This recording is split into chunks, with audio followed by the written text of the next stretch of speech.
జమ్మూకి అలాగే శ్రీనగర్కి చాలా స్ట్రాటజికల్ దగ్గర లొకేషన్గా ఉంటుంది. ఇక్కడ నుంచి డైరెక్ట్గా బాంబు దాడులు చేయడానికి కానివ్వండి ఇవన్నీ అవకాశం ఉంటుంది. అంతేకాకుండా రావల్పిండి ఇవన్నీ కొద్దిగా కంపారిటివ్లీ ఏదైతే పాక్ ఆక్రమిత కాశ్మీర్ ఉంది, ఇక్కడ మీరు చూస్తున్నారు ఇదంతా పాక్ ఆక్రమిత కాశ్మీర్గా మనం చెప్తుంటాము. పాక్ ఆక్రమిత కాశ్మీర్ దాటి భారతదేశంకు రావాల్సి ఉంటుంది.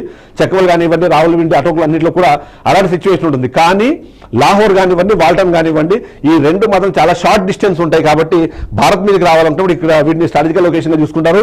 నిన్న కూడా మనం రాత్రి చూసాము, ఇక్కడ నుంచి లాహోర్ నుంచి కానివ్వండి, అటోక్ నుంచి కానివ్వండి ఇవన్నీ కూడా డైరెక్ట్గా శ్రీనగర్లో ఉన్న మన ఎయిర్ బేస్ మీద అలాగే ఇక్కడ ఉన్న ఎయిర్పోర్ట్ మీద దాడి చేసే ప్రయత్నం చేశాయి. కానీ ఇక్కడ ఏదైతే మనం ఇప్పటికే మోహరించి ఉన్న S-400 కానివ్వండి, అది కాకుండా మన దగ్గర ఆకాష్ అనే ఒక అధునాతనమైన మిసైల్ ఉంటుంది. అది కూడా సేమ్ S-400 లాగా కన్నా బాగా పనిచేస్తుంది. అది పూర్తి స్థాయిలో మన ఓన్ టెక్నాలజీతో తయారు చేసింది. అవి కూడా నిన్న పూర్తి స్థాయిలో పనిచేశాయి. 50 డ్రోన్లు, 3 ఫైటర్ జెట్లు, అందులో JF-కి సంబంధించిన JF-17 2 ఉంటే F-16 కూడా ఒకటి ఉంది. అంటే మొత్తం మూడింటిని మనలో కూల్చిపరేసిన పరిస్థితి ఉంది. కాబట్టి ఇప్పుడు మళ్ళీ చెప్తున్నా, మళ్ళీ ఇక్కడ ఉన్నది ఛాంపియన్ మోదీ అనే ఛాంపియన్ ఉన్నారు. ఆ ఛాంపియన్ మిమ్మల్ని అంత ఈజీగా వదిలిపెట్టరు. గతంలో కానివ్వండి అంతకుముందు కూడా భారత్ అన్నది ఏ ప్రభుత్వం అధికారంలో ఉన్నా సరే యుద్ధాన్ని కోరుకోలేదు. యుద్ధం అన్నది మాకు ఎప్పుడు సరైన పద్ధతి కాదు అనే ఉద్దేశంతో ఉంటూనే ఏ ప్రపంచంలో ఎక్కడ యుద్ధాలు జరిగినా సరే భారత్ తటస్థంగా ఉండే ప్రయత్నం చేస్తుంది, ఎవరికి సపోర్ట్ చేయదు. మనం చూస్తున్నాం మొన్న ఉక్రెయిన్ రష్యా మధ్యలో కూడా ఇద్దరిని కలిపే ప్రయత్నం చేశాము. పాకిస్తాన్ ఇప్పుడు ఏదైతే చేస్తుందో అలాంటి సిచ్యువేషన్ అక్కడ లేకపోయినా సరే రెండు దేశాల మధ్య ఆ యుద్ధ వాతావరణం కరెక్ట్ కాదు అని చెప్పే ప్రయత్నము మోదీ చేశారు. ఒకసారి ఉక్రెయిన్కి వెళ్ళి ఆ తర్వాత రష్యాకి వెళ్ళి ఇద్దరితో మాట్లాడేంత దమ్మున్న వ్యక్తిగా మోదీ ఇప్పటికే ప్రపంచవ్యాప్తంగా అందరికీ నిలిచిపోయారు. మనం చూసాం, ఒకవైపు యుద్ధం జరుగుతున్నా సరే ఆ ప్రాంతాలకు వెళ్ళి మరి వాళ్ళతో మాట్లాడే ప్రయత్నం చేసి యుద్ధం వద్దనే విషయంగానే మాట్లాడారు. కానీ ఇప్పుడు మాత్రం యుద్ధం కాదు, ఇది కేవలం ఉగ్రవాదం పైన దాడి. ఈ యుద్ధం అన్నది పాకిస్తాన్ మీదనో, పాకిస్తాన్లో ఉన్న ప్రజల మీదనో, పాకిస్తాన్ ఆర్మీ మీదనో కాదు, కేవలం ఉగ్రవాదుల మీద. కానీ ఇక్కడ ఒక సాడ్ పార్ట్ ఏంటంటే ఇవాళ పాకిస్తాన్ ఆర్మీకి ఉగ్రవాదులకి డిఫరెన్స్ ఏం లేదు. ఎందుకంటే వాళ్ళిద్దరూ కలిసే వర్క్ చేస్తున్నారు. ISI ఓవైపు లష్కర్-e తోయిబా లాంటి దాన్ని చేస్తుంది, జైషే మహమ్మద్ లాంటి వాటిని పెంచి పోషిస్తుంది. అక్కడ ఏదైతే హిజబుల్ ముజాహిదీన్ ఉందో దానికి ఆర్టిలరీని వాళ్ళకి ఇస్తుంది, ఆర్మరీని వాళ్ళకి సప్లై చేస్తుంది, వాళ్ళకి సపోర్ట్ చేస్తుంది, వాళ్ళకి ట్రైనింగ్ ఇస్తుంది. వాళ్ళకు అనుకున్నంత స్థాయిలో ట్రైన్ అవ్వకపోతే పాకిస్తాన్ ఆర్మీలో పనిచేసిన వాళ్ళని కొంతమందిని దాంట్లో చేర్చి మరి వాళ్ళని యుద్ధంలాగా భారతదేశం మీద పంపిస్తుంది. కానీ ఇప్పుడు మనం చూసాం కదా, ఇప్పుడు ఇక్కడ ఉన్నది ఛాంపియన్, ఒక టీమ్ ఆఫ్ ఛాంపియన్స్. మొన్న కూడా మనం చూసాము, ఎవరైతే ఆడవాళ్లను అక్కడ కూర్చోబెట్టి వాళ్ళ కుటుంబ సభ్యుల్ని కాల్చి చంపిన వాళ్లను కాల్చి చంపింది, ఆ మొత్తం ఆపరేషన్ని హ్యాండిల్ చేసింది 2 మహిళలు. మనం రెగ్యులర్గా చూస్తుంటాం, మహిళలు వీటిని ఒకవేళ నిజంగానే లీడ్ చేసినా సరే బయటకు వచ్చి మాట్లాడరు. కానీ మొన్న 2 మహిళలు బయటకు వచ్చి ఎలా ఆ ఆపరేషన్ చేశామని చెప్పడంతో పాటు ఏదైతే పాకిస్తాన్కి వాళ్ళ సపోర్ట్తో చేసిన ఉగ్రదాడి దాడిలో వాళ్ళ సింధూరాన్ని తీస్తే అదే సింధూరాన్ని రక్త తిలకంగా మార్చి పాకిస్తాన్ ఉగ్రవాదుల రక్తాన్ని తిలకంగా మార్చి వాళ్ళ భారత్ నుదుటి మీద పెడుతున్న ప్రయత్నము మోదీ చేస్తున్నారు. ఇక్కడ మరికొన్ని కీలకమైన అంశాలు మనం చూడాల్సింది. ఎందుకంటే S-400 కానివ్వండి మిగిలినవి మన భారత్కు సంబంధించి మనం చూసినప్పుడు ఈ రోజు పాకిస్తాన్లోకి నిజంగానే భారత్ వెళ్ళాలనుకుంటే అలా వెళ్ళేసి ఇలా వచ్చేయచ్చు. ఎందుకంటే వాళ్ళ రక్షణ వ్యవస్థ పూర్తిగా నాశనం అయిపోయింది. ఇప్పుడు అందుకే మేము కూడా పాకిస్తాన్ ప్రజలకు చెప్పాలనుకుంటున్నాము, పాకిస్తాన్ ప్రజలు కూడా సంయమనం పాటించాలి అని చెప్పే పరిస్థితులు ఇవాళ భారత్ లేదు. మేము యుద్ధానికి సిద్ధమైపోయాము, మీరు ఏదైతే చేస్తున్నారో అదే స్థాయిలో అదే స్థానంలో నిలబడి మేము చేస్తాము అని చెప్పి అఫీషియల్గా ఇప్పటికే ఒక ప్రెస్ నోట్ కూడా రిలీజ్ అయిపోయిందంటే అర్థం చేసుకోవచ్చు. భారత్ ఆర్మీ ఏదైతే ఉందో, భారత్ ఆర్మీ కానివ్వండి, త్రివిధ దళాలు ఏవైతే ఉన్నాయో అవి చాలా స్ట్రాంగ్గా ఇవాళ ఆన్సర్ చెప్తున్నాయి. ఆ ఆన్సర్ వినడానికి ఎవరు లేరు. ఎందుకంటే ఇంతకుముందు మా కొలీగ్ పద్మ కూడా చెప్పారు, ప్రధాని ఇప్పటికే ఆల్రెడీ వెళ్ళిపోయి దాచిపెట్టుకున్నారు. ఎవరైతే మొన్నటిదాకా బీరాలు పలికిన ఆర్మీ జనరల్ ఇవాళ అరెస్ట్ అయి లోపల ఉన్నారు. మిగిలిన కీలకమైన నాయకులందరూ పారిపోయారు కుటుంబాలతో సహా.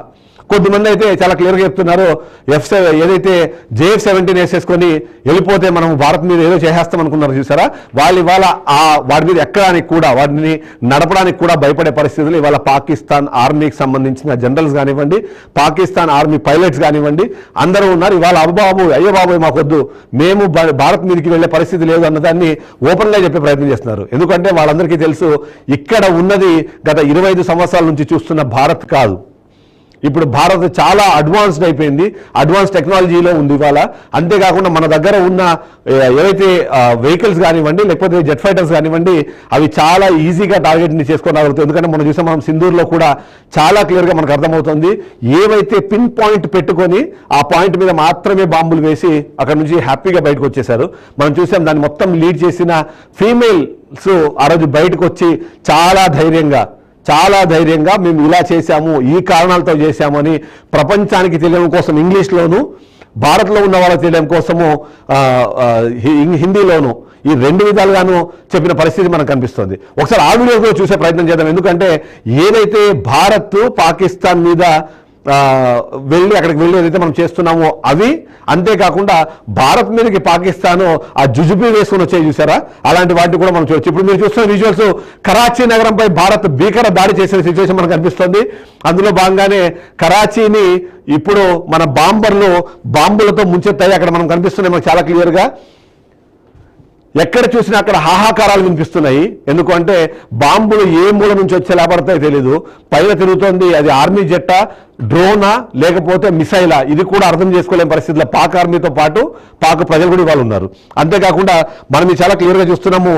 ఇది చాలా ఇంపార్టెంట్, ఈ వీడియో చాలా ఇంపార్టెంట్. ఎందుకంటే మొదటి నుంచి పాకిస్తాన్ చెబుతూ వచ్చింది, మీ దగ్గర ఫైటర్ జెట్లు ఉంటే మా దగ్గర ఫైటర్ జెట్లు ఉన్నాయి, మీ దగ్గర యాంటీ రాడార్ సిస్టమ్ ఉంటే మా దగ్గర యాంటీ రాడార్ సిస్టమ్ ఉంది, మీ దగ్గర మిసైల్ ఉంటే మా దగ్గర మిసైల్స్ ఉన్నాయని చెప్పారు.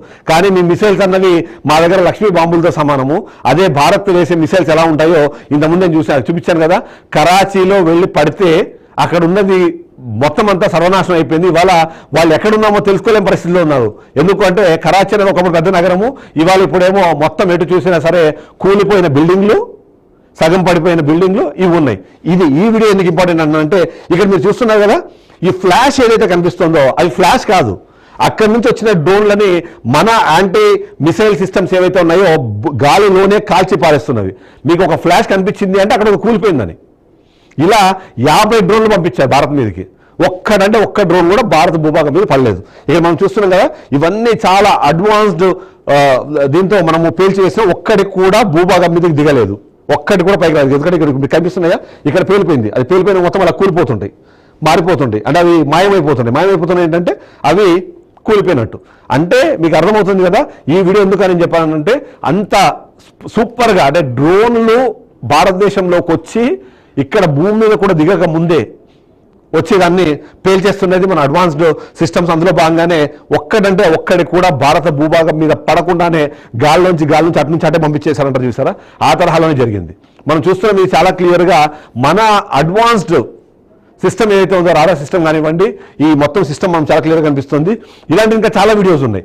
అందుకనే మనం చెప్తున్నాము, ఇప్పుడున్నది టీమ్ ఆఫ్ ఛాంపియన్స్. వీళ్ళతో పెట్టుకుంటే పాకిస్తాన్ అన్నది ఒకప్పుడు పాకిస్తాన్ అనేది ఒకటి ఉండేది అనే మాట చెప్పుకునే స్థాయిలో చరిత్రలో మిగిలిపోతుంది అన్నది కంపల్సరీ మనకు అర్థమైపోతుంది. అంతేకాకుండా చాలా క్లియర్గా మనం ఇక్కడ ఇంపార్టెంట్ విషయాన్ని మనం చూసుకోవాల్సిన అవసరం ఉంటుంది. అంతేకాకుండా పాక్ విదేశాంగ ప్రెస్ మీట్ కూడా ఒకటి లైవ్ వస్తుంది, కూడా మనం చూడాల్సిన అవసరం ఉంది. ఎందుకంటే మొదటి నుంచి కూడా వాళ్ళు దాన్ని చెప్తూ వచ్చారు, అది అసలు ఏం జరగలేదు, జరిగినా సరే. మొన్న నైట్ ఒక వీడియో చూశాను. ఆ వీడియోలో ఏం చెప్తారంటే, పాకిస్తాన్ ఆర్మీకి సంబంధించిన జనరల్ ఏం చెప్తారు అంటే, అక్కడ మసీదులో 5 మంది అమ్మాయిలు 3 పిల్లలు చనిపోయారు బాంబు దాడుల వల్ల అని. అసలు మసీదుల్లోకి మహిళల్ని ఎంటర్ చేయనివ్వరు మీరు, అర్ధరాత్రి మహిళలు అక్కడ ఎందుకున్నారు అంటే మీరు చెప్తున్నది అబద్ధం అన్నది ప్రతి ఒక్కరికి అర్థమైపోతుంది.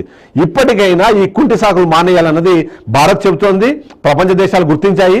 కాబట్టి ఇక్కడ మనం చెప్పాల్సింది పాకిస్తాన్ విదేశాంగ శాఖ ఏదైతే ఉందో అది ఇవాళ కేవలం ఒక జోకర్ లాగా వ్యవహరిస్తుంది. అది ఒకసారి మాట్లాడుతుంది. ఒకసారి ఆ లైవ్ చూద్దాము. ఆ లైవ్ చూసిన తర్వాత వీళ్ళు ఎలా జోకర్లుగా మారారు, ఆ జోకర్లుగా మారే క్రమంలో అంతర్జాతీయ మీడియా